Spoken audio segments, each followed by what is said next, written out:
नमस्कार। मैं इंद्रजीत यादव, सहायक आचार्य हिंदी, राजकीय महाविद्यालय बहरोड, अलवर। आज आप सबका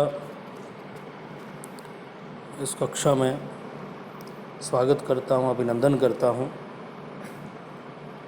आज हम हिंदी साहित्य के आधुनिक काल में एक नए दौर, एक नए मोड़, एक नई दिशा, एक नए प्रयोग के विषय में चर्चा करूंगा।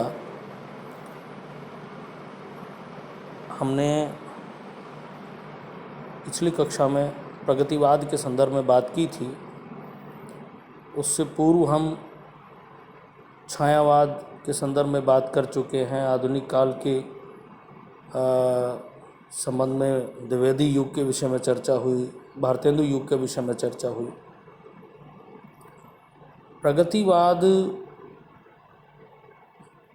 जो प्रयोगवाद से पूर्ववर्ती दौर रहा, उस प्रगतिवाद में सबसे बड़ी बात थी उसका साहित्य का समाजोन्मुखी होना। नंदुलारे वाजपेयी ने उसकी अतिशय समाजोन्मुखता के कारण उस विचारधारा को उपयोगितावाद की संज्ञा दी।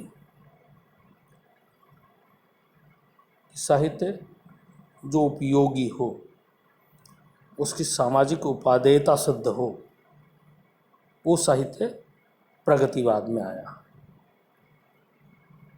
प्रगति की निरंतर उन्नति करना, वाद का मतलब एक सिद्धांत, एक ऐसा सिद्धांत जो प्रगति में विश्वास करता हो। ऐसा नहीं है कि कोई दौर विशेष ही प्रगति की ओर उन्मुख होता है, किसी समय विशेष में ही प्रगति की ओर हम अग्रसर होते हैं, साहित्य अग्रसर होता है, व्यक्ति अग्रसर होता है। हर समय, हर दौर में, हर युग में मानव सदैव प्रगति की ओर, मानव सभ्यता प्रगति की ओर उन्मुख होती है। वहाँ भी ऐसा ही था, किंतु वहाँ एक वाद विशेष को आधार बनाकर साहित्य लिखा गया, जिसका नाम था मार्क्सवाद, जिसकी चरम परिणति है साम्यवाद। मार्क्सवादी जो विचारधारा थी, एक विदेशी दर्शन है मार्क्स का दिया हुआ, उस मार्क्सवादी दर्शन को आधार मानकर जो साहित्य लिखा गया वो प्रगतिवादी साहित्य कहलाया। दूसरे शब्दों में कह सकते हैं कि साम्यवाद या मार्क्सवाद की काव्यात्मक प्रस्तुति ही प्रगतिवाद है। और प्रगतिवाद में समाज है, समाज सापेक्षता है, साहित्य वही उपयोगी है जो समाज के लिए हितकारी हो, वह व्यक्ति गौण है। उस दौर के बाद, वो दौर बहुत लंबे समय नहीं चल पाया था, उसके पीछे बड़े कारण थे। प्रगतिवाद ईश्वर में विश्वास नहीं करता, मार्क्सवादी दर्शन को आधार मानता है। भारतीय जनता ईश्वर के सहारे ही अपना जीवन यापन करती है।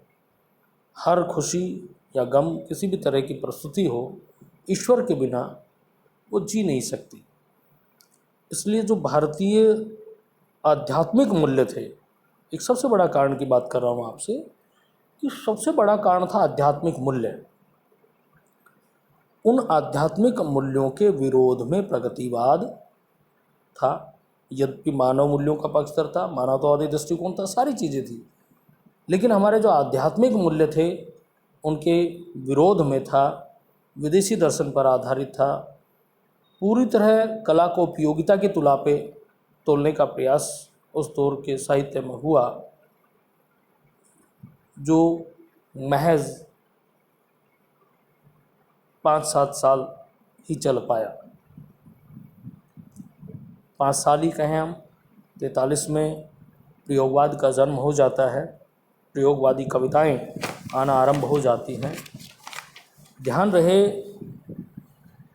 कि नंदुलारे वाजपेयी ने प्रगतिवाद को उपयोगितावाद कहा था, और उन्होंने ही अपने निबंध प्रयोगवादी रचनाएं में प्रयोगवाद शब्द का प्रयोग किया था और प्रयोगवाद को ठाले बैठे का धंधा भी कहा था कि आदमी के पास कोई काम नहीं होता तो ये कवि कर्म में संलग्न हो जाए। नाम से समझ में आता है कि प्रयोगवाद, प्रयोग का मतलब है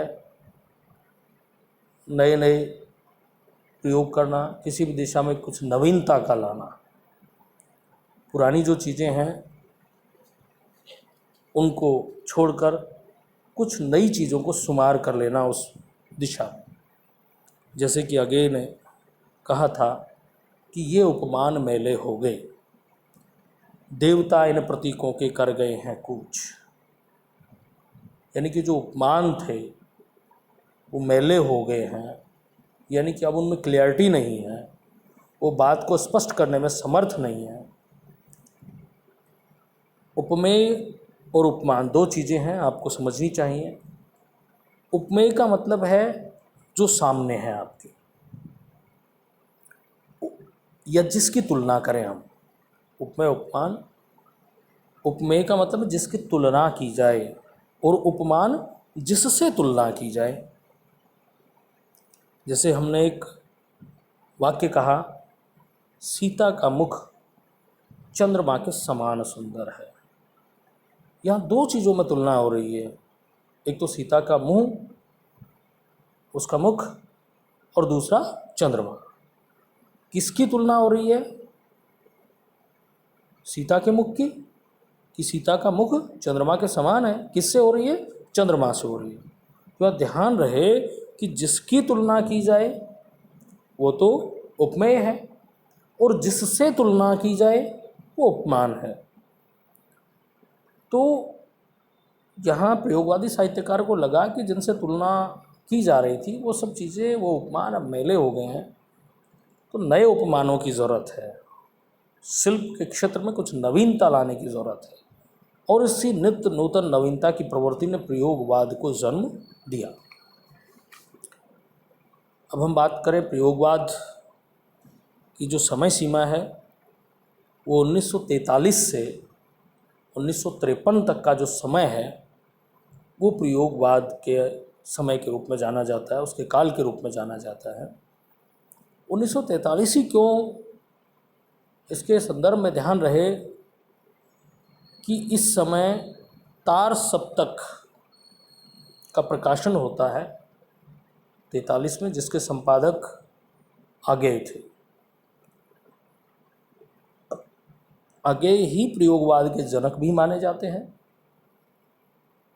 ध्यान रहे, यहाँ से प्रश्न बनता है, ऑब्जेक्टिव प्रश्न भी बनता है और लघुत्रात्मक प्रश्न भी बनता है।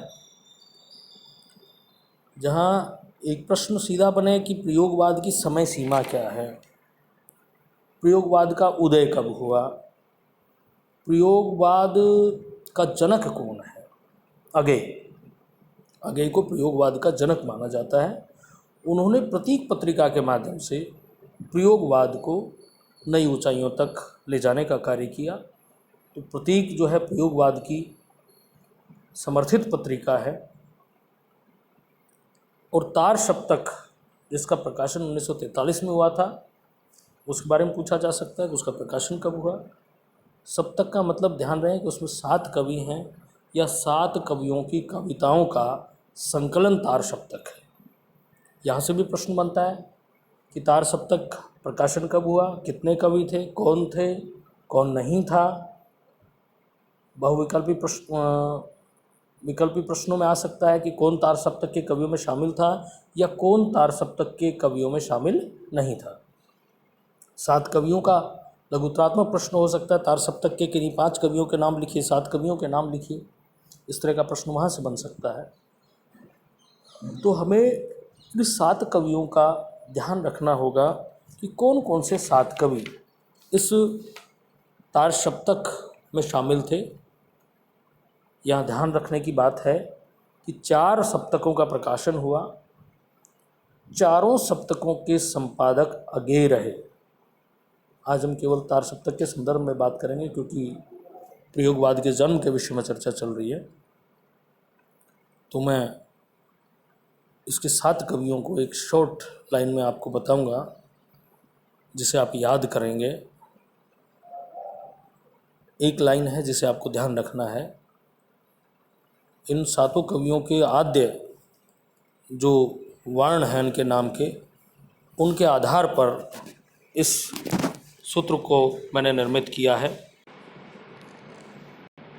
भागने पर आगे गिरा, मैंने बताया आद्य वर्ण को लिया गया है, आगे को छोड़ दें तो बाकी जितने भी कवि थे जिनको तारसप्तक में स्थान मिला था, उन सब के नाम का आद्य वर्ण लेकर सूत्र का निर्माण है। बहुत सरल है, आप आसानी से याद कर सकते हैं। भागने पर आगे गिरा, भा से होगा भारत भूषण अग्रवाल। इन चीज़ों को आप लिख लें और याद कर लें। भारत भूषण अग्रवाल, गे से गजानन माधव मुक्तिबोध, ने से नेमीचंद्र जैन, पर को प्रय कर लें प्रभाकर माचवे, अगेय, गी से गिरजा कुमार माथुर, रा से रामविलास शर्मा। ये 7 कवि हैं जिनको तार सप्तक में स्थान मिला था। द्वितीय, तृतीय और चतुर्थ सप्तक पर हम अगली कक्षा में चर्चा करेंगे, उनकी विशेषताओं पर और सप्तकों पर, क्योंकि वहाँ से प्रश्न की संभावना बनती है द्वितीय सप्तक में कौन था कौन नहीं था, तृतीय में कौन था कौन नहीं था। धन्यवाद।